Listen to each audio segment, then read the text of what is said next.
Alright, start po tayo, no? Pakilala ko bahagya. My name is Seller Salazar.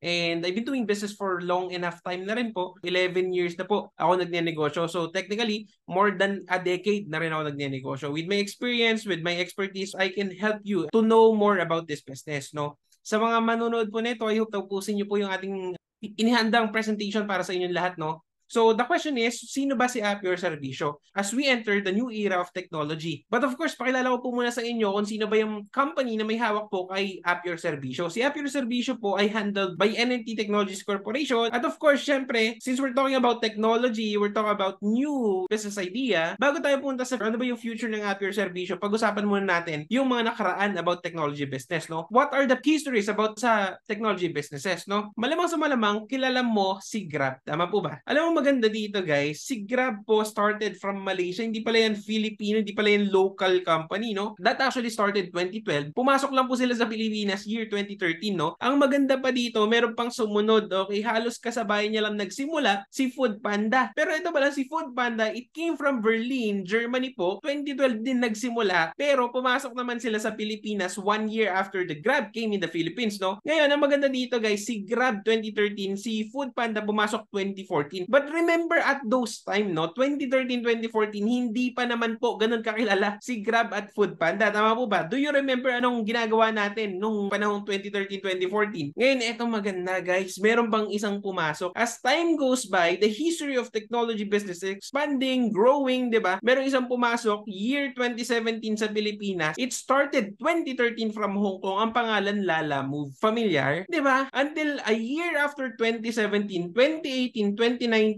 meron na po tayong mga nababalitaan na kumakalat na sakit. Nababalitaan pa lang po ha, hindi pa po lumaganap, 'di ba? Nung una hindi tayo naniniwala, nung una wala tayong pakialam, 'di ba? Pero guys, alam mo malupit, after 2019, ayan na, global pandemic came. Tama po ba? At ang masakit po, ang daming negosyo na apektuhan, ang daming negosyo ang nagsara. Unfortunately, even yung mga normal na trabaho na apektuhan na rin. Why? Dahil marami nagsasarang negosyo. Of course, kailangan mag-lay off, kailangan mag-skeletal system yung schedule ng mga trabaho. Yung iba, nag-declare ng bankruptcy, di ba? So, it's very unfortunate for everyone na sinusubukang umusad sa buhay. Tama po ba? Pero, with technology business, maraming negosyo na nag-drive, maraming negosyo na talaga pong pinatunayan na pwede ka pa rin maging magandang negosyo, pwede ka pa rin maging profitable, pwede ka pa rin maging progressive na business if you have the right ingredients. Tama po ba? And of course, after everything that happens during global pandemic, may mga negosyo nagsara, may mga negosyo naging maganda, may mga negosyo naging malakas, may mga negosyo naging mahina. We realize that technology business is the thing of the future. Ibig sabihin, this is the future business, no? Ngayon, we need to adapt. Tama po ba? Now, year 2021, our entry is Appior Servicio, no? So, ito na po yung ipapakilala naming negosyo sa inyo. But of course, before we proceed, no, sabi nga nila, pag ikaw daw ay magsisimulang magnegosyo ng digital business, ibig sabihin technology business, there should be something you are disrupting, no? Of course, I need to discuss this because this means to say we know what we are doing. Alam namin po yung ginagawa namin, alam namin paano sinisimulan to, paano papalakihin to, no? Guys, kapag ikaw magsisimula ng digital business, technology business, it's very important that you are disrupting something. Ngayon ang tanong, ano ba meaning ng disrupt or disruption? Ibig sabihin po ng disrupt, there is an old process, merong dating nakasanayang proseso na kung saan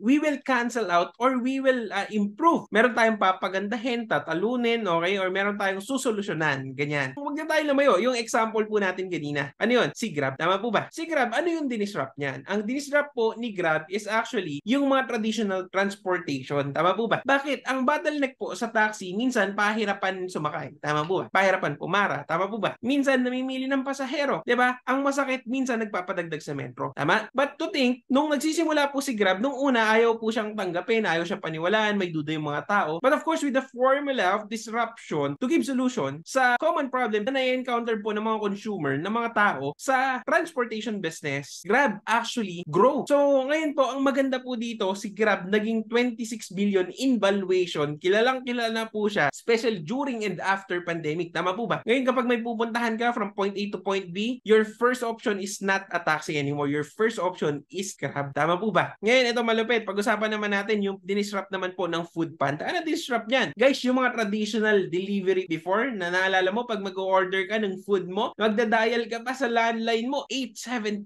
person, Jollibee Delivery. Tama po ba? Diba? Same matter with other food na gusto mo orderin, diba? Ngayon guys, si Food Panda, dinisrupt niya po yung old process na kung saan maghihintay ka pa ng 15 minutes para makausap mo yung magti-take ng order mo, i-correct niya pa, i-verify mo pa. So, darating yung pagkain mo, medyo matagal, malamig na. Tama po ba? Pero with Food Panda, nasolusyonan po yung old process na yun. Tama po ba? Ngayon, ito maganda. Ang valuation po ni Food Panda right now is 10.7 billion. Ganun po siya kalaking negosyo. Nakuha po. Ngayon, sige, pasok po tayo. Ito yung kanina si Lalamove. Ano naman dinisrupt niyan? Ang dinisrupt po ni Lalamove is yung mga traditional delivery like LBC and JRS. Pero pag magpapadala kasi dyan, usually, inaabot niya ng 3 days, di ba? Pag medyo malayo, 7 days, di ba? With Lalamove, sabi nila, i-book mo na right now, ipapadala namin yan right now. Tama po ba? So, dinisrupt niya yung matagal na pagdi-deliver. Tama po ba? Alam mo po, malapit pa, meron pang isa. Malamang kilala mo to, malamang narinig mo na to, yung Shopee. Narinig mo po ba yan? Yes naman. Ang Shopee, ang dinisrupt po niyan is yung mga traditional na tiyangge. Diba? So, ibig sabihin po, merong isang cellphone case, merong isang earphone, na kung saan binibenta sa'yo 500, 700 sa tiyangge, pero makikita mo sa Shopee, diba? Same quality, pero grabe yung binaba ng presyo. Makakabili ka ng 100, 70, tama po ba? So, guys, with that concept, ang valuation po nito is 29.7 billion nakuha po. Ngayon, ang maganda po, kayo naman, si App Your Servicio, ano naman yung i-disrupt nyo? Tama? Guys, App Your Servicio is actually a business, okay? From the name itself, App Your Servicio, okay? Ang i-disrupt po natin is yung mga nananaga. Yan, parang yung nasa picture mo. Okay? Yung mga nananaga when it comes to services. Eh, di ba, usually, kapag ikaw magpapalinis ka ng aircon, for example, di ba, saan ka hanap ng tagalinis ng aircon? Saan ka hanap ng technician na mag-check? Tama po ba? And how do you know na yung pricing na ibibigay po sa inyo is the right price in the market? Tama po ba? Eh, isa lang or ilan lang yung alam mo or kakilala mo na maglilinis ng aircon mo. Tama po ba? Minsan nga, nahirapan ka pa maghanap. Tama po ba? So with that, App Your Servicio is here for you. We are the Grab of services. We are the Lalamove Food Panda of services. Okay? Technically, we want to be known as the marketplace of services. Whatever services you need, kung ano man trabaho kailangan mo, ano